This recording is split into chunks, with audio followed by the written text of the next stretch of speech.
All right, I thought I would do something a little fun, maybe almost. And I think it's funny because it's so wild a situation when you think about it. But I thought I would explain why the right wing is so strong nowadays relative to where it was before back in the day, and why it's pushing back so hard in reality as opposed to being progressivism driving the speed limit, and why Trump got in office so many times and so on. You know, the second time with the bullet to the head and he is still shouting, fight, fight, fight, despite bleeding like crazy. That explains the second term. But the first term is a little more like, how did you get that, right? Yeah. And that's what people say. They blame Gamergate. And I'm not going to lie, it's kind of true in a way. And I say that as I support it. And they say it as they oppose it. Um, But this is my understanding, and I might have gotten a few events like reversed or something, or like mischaracterized in the exact place that it was, and so on. But this is a rough outline that is a lot of things are included, and so on. So it's narratively sound. There's not a huge amount of like incorrectness of the general thrust of this post that I made on Facebook and what I'll read out for this video. Okay. The entire modern right wing revival and the militancy is so batshit retardedly simple to explain, but from the most idiotic and stupid of situations. Here's the entire domino effect from the initial event to Trump and right-wing Western movements. And this is the early stages that no one seems to know about and so on. Not the overtly political sort of stuff you can tell from 2020 to 2024 or something like that. This is like the 2013 or 2014 to 2016 things. Where did Trump get his support base? How the hell did that happen for a random nobody? Or, well, I mean, a celebrity, but not a politician, Um, you know. Zoe Quinn cheats on her boyfriend to screw a games journalist to get good reviews for her crappy text game. Now, I've played the text game. It railroads you a lot. It's not exactly a fun game by any means. But on a certain level, I'm kind of like,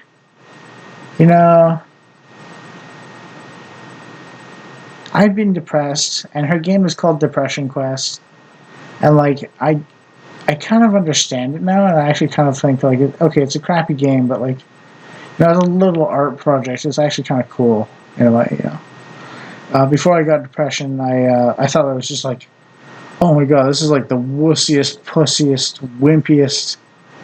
Like, how do people even like live like this, thinking like this? Why would you ever be like that, and so on. So I had no empathy for it, and so on. But I have a little more empathy now that I've actually suffered immensely, and so on. But anyways, they cheated on the boyfriend to screw a games journalist to get good reviews for a game that would not otherwise get good reviews is the thrust of why that's important. Now 4chan brings it up, and 4chan moderators are woke, so they ban discussion of the immoral behavior. Games journalists get wind of and start calling the 4chaners misogynists, because clearly if you oppose Zoe Quinn's behavior, you hate all women. Backlash ensues a bit, but there's some argument. One day, all within about 4 hours total almost, almost every single games journalist website published similarly titled and thrusting arguments. And like the articles were like similar in like what they were saying, and the titles were nearly identical and so on, and it was published all at the same time for like a bunch of different companies and so on. Hard-hitting journalism, saying exactly what everyone else is at the same time. Okay, so that's clearly suspicious, and people kind of were like, whoa, that's a little weird.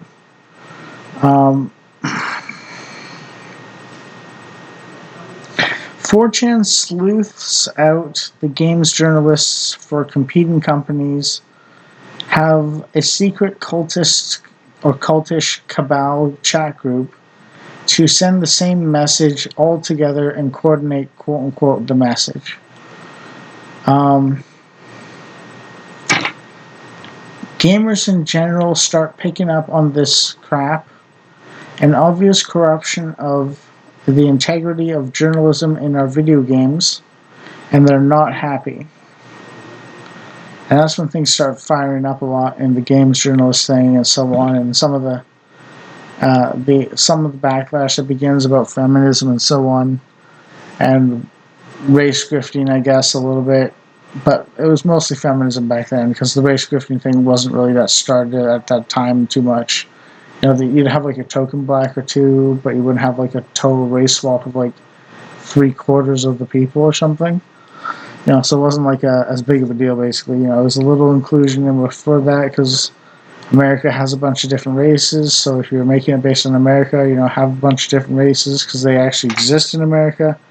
And this is before mass immigration too. So it's not like you can say like, oh well, it's just because they invaded us and now they're here and they want representation. No, this is before mass immigration, basically. Well, at least when it was under Obama. So Obama was actually one of the biggest deporters of illegals in U.S. history. So like, you know, it's kind of like, okay, you know, fair enough, fair game. You know, when you're actually an American citizen, you know, you're actually like possibly a different ethnicity than other people, and you get a little representation maybe. Everyone gets a little shot in the virtuous character representation space. Um, that's just our innocence and naivety and how we thought back then, basically. You know, what we lost is a big thing in terms of innocence, naivety, and live and let live, and so on. I will say one more thing also on top of this, which is um, there's a James Bond song called "Live and Let Die," and it goes, "You know, you used to say live and let live. You know you did. You know you did. You know you did. But in this ever-changing world in which we live in, makes you give it a twist. Say live and let die." So it's kind of like a little. I'm referencing a little bit of that naivete and the live and let live thing, and it was a precious moment, but I think it's past at the moment in some ways. Not that I'm looking to kill like games journalists, but like, you know, let them their companies perish basically. Um, Anyways,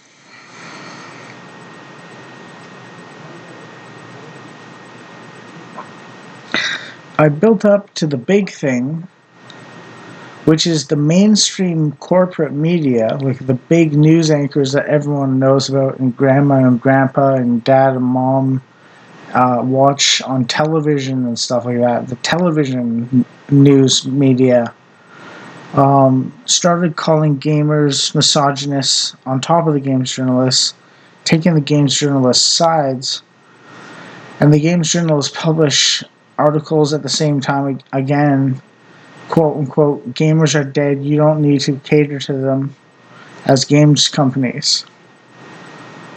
End quote. Um, the feminists and woke and race grifters ended up getting boosted and hired like crazy into games companies because they didn't want the media backlash of accusing them of taking Gamergate's side. So it was like a negative for a long time. That's why there's so many woke games and stuff, because the games companies literally got terrorized into it and then infested and taken over from the inside by these freaks who didn't belong before. And they still don't. They're just parasites.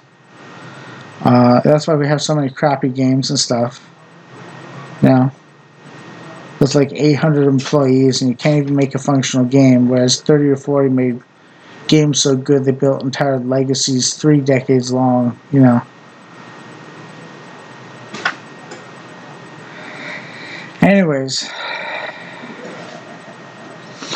the woke race grifters and feminists and queers got boosted a lot and hired like crazy. leading to the eventual demise of major studios because no one cares about black queer feminism crap or wants it in their games. And the mainstream media beelining into wokeism to quote unquote own the chuds, which is a lot of what this modern politics stuff is, and the other companies and so on and so on.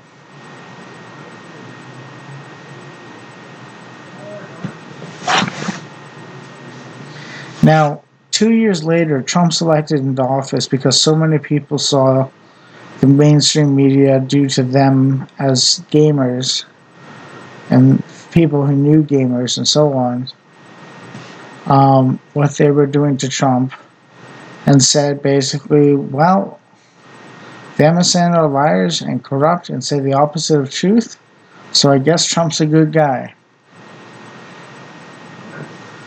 Everything else stems from this retarded domino effect of people not happy about a single woman cheating on her boyfriend with obvious corruption with a single journalist, and that's it. Because feminists, queers, race grifters, and socialists couldn't resist attacking the people concerned with bad behavior in their hobby spheres. It's literally that simple. There's nothing else that really caused all this. If they had left the video games alone, we would be like, there wouldn't be a right wing. You know what I mean? Like, it would be like so just, you know, it wouldn't even like, it wouldn't even exist practically. It'd be like this pathetic little squeak. And now it's taken over Europe and Canada and the USA and so on. Yeah. And it's literally just because they could not leave games alone. When Romanian TV makes this video called All You Had to Do Is Not Touch Our Video Games, right? The thing is, we wanted to ignore the world, we wanted to close in on our lives, be with our friends, maybe chill out in fictional worlds with friends or on our own or with strangers across the world. You know, very internet, no borders kind of thing in a sense, online, at least, no borders, online, between countries. Because I remember when people were happy to like talk to foreign strangers across the world. And it was like a really exciting thing because you got to hear like how someone viewed the world that was literally on the opposite side of the world and you'd never seen before. And you might never see in actuality. And it was like, holy crap. You know, like for instance, I'll give an example. There was a guy I met named Abdul. And he was part of Arab Spring. And they kicked the police out of the city, and then chaos descended, and he ended up sleeping with a rifle, and his uncle shot someone in the hand, you know, and it was like, I told him the revolution will be dangerous if he fails or wins even.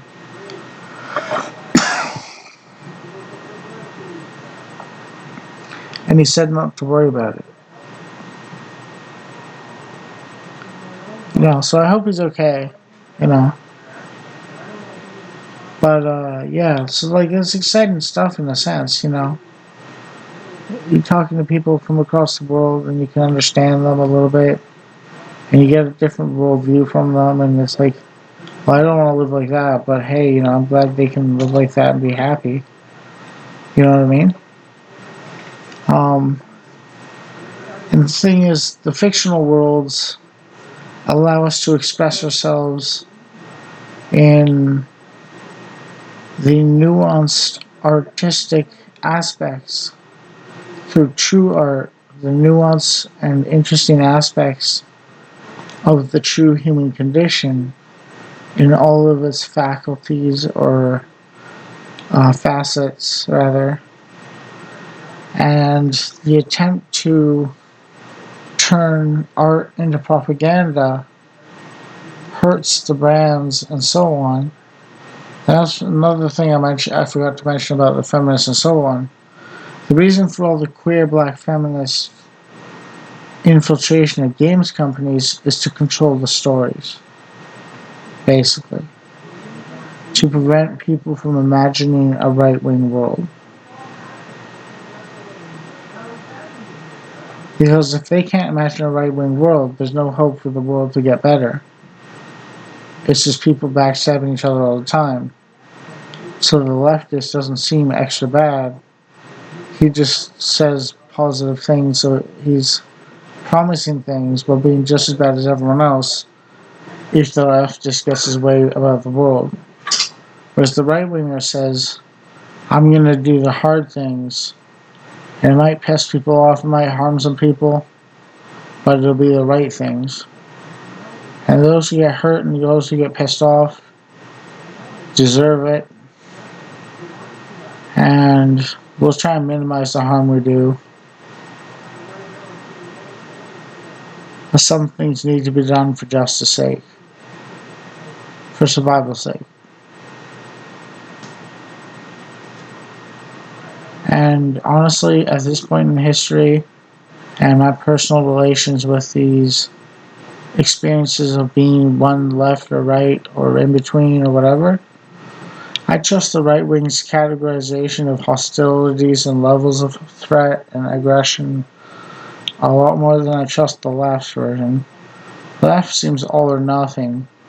The right escalates based on tiers and has a little bit of an ability to calm things down a little bit and tard wrangle. And,